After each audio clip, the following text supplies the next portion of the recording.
Do you remember the kerfuffle? Do you remember the controversy that ensued in January of 2009 when I told the Wall Street Journal I didn't need 400 words to explain my hopes and dreams for the Obama administration? I only needed 4.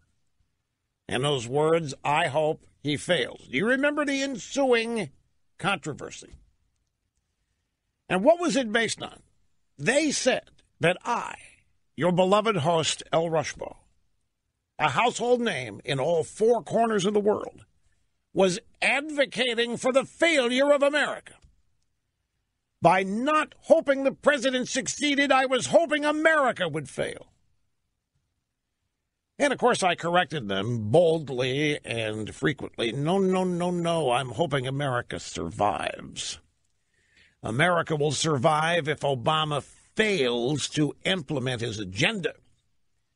Well, he didn't fail to implement his agenda, and we had 8 years of stagnation and the near transformation of this country into something it was never founded to be. And that transformation was arrested and stopped and reversed, and is in the process of being reversed by Trump. But in contrast, take a look at CNN. CNN, MSNBC literally are unhinged and insane now. And it fascinates me to watch. CNN all morning, and even during the last break, they are totally devoted to the news that Stormy Daniels of the Make America Horny Again tour fame didn't sign the non-disclosure agreement and thus is free to tell all the details of her affair with Trump.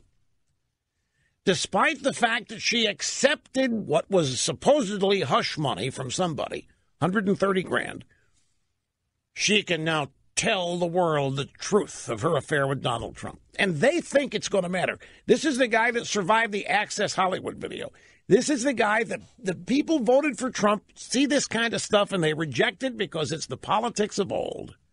It's the same old version of an October surprise, but CNN tries to have one every day. And it's become comical. They're beclowning themselves. CNN, MSNBC, New York Times, with their fledgling attempt to find anybody whose taxes went up and couldn't.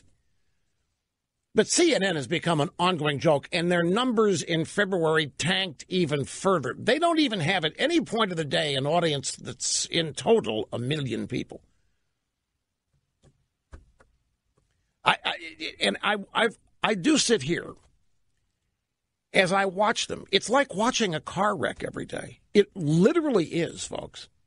It has become predictable from CNN host, anchor, guest. It is entirely, totally predictable. And I find myself asking myself, what must the people that go to work there every day think? Are they really this off their rocker? Every one of them, from Jake Tapper to Anderson Cooper to John Berman to take your pick of anybody that's there, Fredo Cuomo, are they really off their rockers?